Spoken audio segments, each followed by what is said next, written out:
PSL भी नहीं था लेकिन अब आ चुका है और एक मरतबा फिर से आपको पता है मेला सजने को तैयार है। बीच में एक वक्फा आया था लेकिन उस वक्फे को बहुत जल्दी से रिपीट कर लिया हमने। पीएसएल पार्ट 2 हम कह सकते हैं। पेशावर ज़ल्मी और कराची किंग्स के दरमियान बड़ा मुकाबला होने जा रहा है क्योंकि ये रिज्यूम हो रहा है। उसके लिए भरपूर तैयारियां भी जारी हैं और साथ साथ तमाम टीमें इवेंट के बकिया मैचेस के लिए गैर मुल्की प्लेयर्स की फहरिस्त फाइनल करने लगी। आई एम वेरी हैप्पी क्योंकि ये कहा जा रहा था कि जो प्लेयर्स चले गए हैं अब शायद सिर्फ अपने प्लेयर्स के साथ ही पीएसएल खेली जाएगी, लेकिन बहुत सारे ऐसे इंटरनेशनल प्लेयर्स हैं जिन्होंने कहा कि हम अवेलेबल हैं, आना चाहते हैं। साउथ अफ्रीकन रोली रोसो हैं, न्यूजीलैंड के फेनेलिन हैं। बकिया मैचेस के लिए क्वेटा ग्लैडिएटर्स की दस्तयाबी उन्होंने उनके लिए जाहिर कर दी है। इसी तरह ग्लैडिएटर्स ने जो दिनेश चंदीमल हैं या फर्नांडो हैं उनको भी साइन कर लिया है। दूसरी जानिब हम अगर अफगानिस्तान की बात करें तो उनके गुलबदीन नाइब भी ग्लैडिएटर्स का हिस्सा होंगे। So Gladiators are forming their force in a right way. इसी तरह यूनाइटेड के स्क्वाड में एलेक्स हेल्स हैं, one of the most important player he has they have. And then इसी तरह डोसन हैं, उनके बारे में भी बात करें। सो बहुत सारे ऐसे प्लेयर हैं दिस गेटिंग बैक। अब इसकी अगली शक्ल क्या हो सकती है पीएसएल के इस पार्ट 2 की, या सेकंड लेग भी हम कह सकते हैं इसको, और टीम्स पे क्या इंपैक्ट है, बाकी टीम्स को भी हम डिस्कस करेंगे। हमारे साथ एक्सपर्ट मौजूद हैं बगैर किसी तवक्कुफ के सैयद मुहीद शाह साहब की जाने सीनियर जर्नलिस्ट हैं स्पोर्ट्स के हवाले से, उनसे बात करते हैं। Thank you.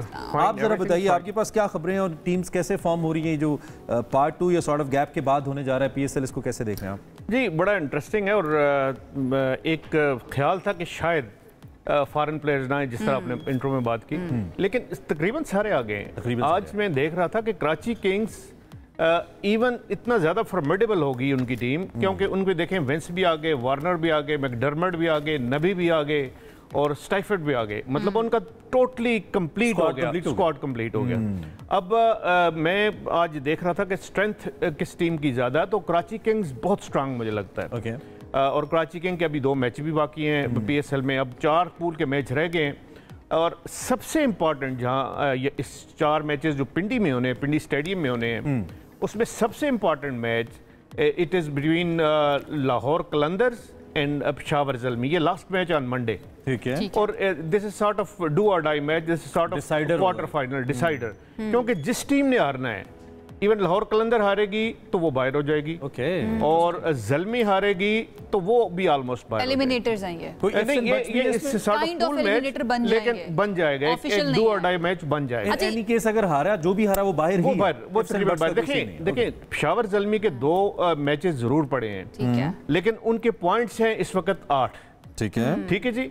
और जो लाहौर कलंदर के पॉइंट्स हैं वो हैं उनके 9। ठीक है। अब इन केस के लाहौर कलंदर वो मैच जीतता है तो वो उनके 11 पॉइंट्स हो जाते हैं। इन केस चलें पेशावर ज़ल्मी कल हार भी जाता है तो वो मैच वो वाला जीतता है, 10 पॉइंट्स हो जाएंगे, तो 10 पॉइंट्स हो जाएंगे, तो इनके 9 पे ही रहेंगे, तो एक टीम बाहर हो जाएगी। तो ये सिंपल सा, ख्याल में कौन सी टीम, सिंपल सा इक्वेशन है। अच्छा, ये बाकी टीम इतना स्ट्रेंथ उनकी नहीं रही शुरू में, इतना अच्छा नहीं खेल शुरू में नहीं, लेकिन उन्होंने रिकवर किया, बड़ा अच्छा उन्होंने परफॉर्मेंस दी, खासकर ड्यूरिंग द लास्ट 2-3 मैचेस।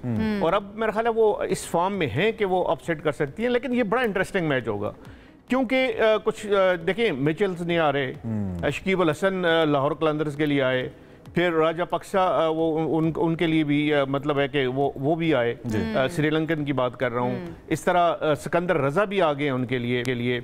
उनकी एक टीम तो बन रही है। थोड़ा सा ज़रूर प्रॉब्लम्स हैं इस वक्त पेशावर ज़ल्मी के कि उनको इंटरनेशनल प्लेयर्स उनके नहीं इतने ज़्यादा आ रहे, वापस नहीं आ रहे। ल्यूक वुड ने कंफर्म किया है, ल्यूक वुड आ रहे हैं उनके लिए, वो बॉलिंग करने के लिए अच्छा वो बॉलर हैं। अली रजा के साथ उनका कम्बिनेशन बड़ा अच्छा बना हुआ है। दूसरा ज़ादरान आ रहे हैं।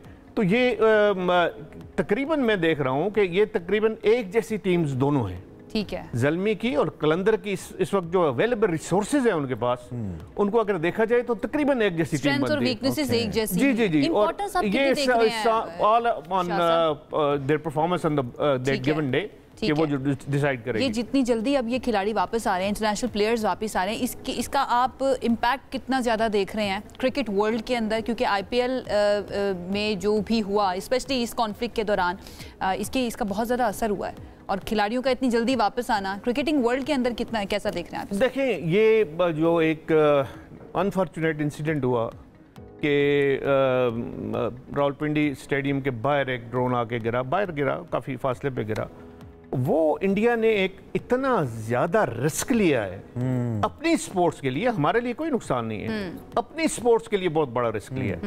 रिस्क उनको बड़ा महंगा पड़ सकता है अगर हम चाहें या हमारे लोग चाहें, जो कि हमारा टोटली हमारी पॉलिसी आपको पता है, टॉप पे पॉलिसी ये है कि कोई सिविलियन इस काम में नहीं आना चाहिए, कोई इम्पैक्ट ऐसा नहीं आना चाहिए जो सिविलियन पे हो। तो वो टोटली हम टारगेट करते हैं। बढ़ के क्या चीज़ है। और उन्होंने देखें, उन्होंने तो बहुत ही एक घटिया और एक भोंडा और बेहुदा एक हरकत की है जो कि नहीं करनी चाहिए थी। और इवन चेयरमैन आईसीसी उनका जी पहले कम से कम ऐसा कोई वाकया नहीं देखा। टीमों के दरमियान कॉन्फ्लिक्ट देखे हैं, मैदानों के अंदर कॉन्फ्लिक्ट देखे हैं। किसी मुल्क को एक क्रिकेटिंग नेशन जो खुद भी है क्रिकेट स्टेडियम के ऊपर हमला करते नहीं देखा, और ड्रोन अटैक बड़े इमरान बड़ा अनफॉर्चुनेट है। देखें इतना ज़्यादा इसकी इम्प्लीकेशंस बहुत डीप हो जाती हैं। मेरे भी देखें स्पोर्ट्स कवर करते हुए अरसा दराज हो गया, डिकेड्स हो गए, कभी मैंने ऐसी हरकत किसी मुल्क को करते नहीं देखी। और सब कुछ अगर आप करें ना तो स्पोर्ट्स फील्ड को आप साइड पे रखते हैं, वो इसलिए रखते हैं कि देखें वो स्पोर्ट्समैन होती है, स्पोर्ट्समैन होता है, और स्पोर्ट्समैन का जो सब एक दूसरे से रिलेशन होता है वो डिफिनेट होता है, और ये चीज़ों से हटके होता है। वो बहुत बड़ा रिस्क लिया। तो शाह साहब, आपको लगता है इस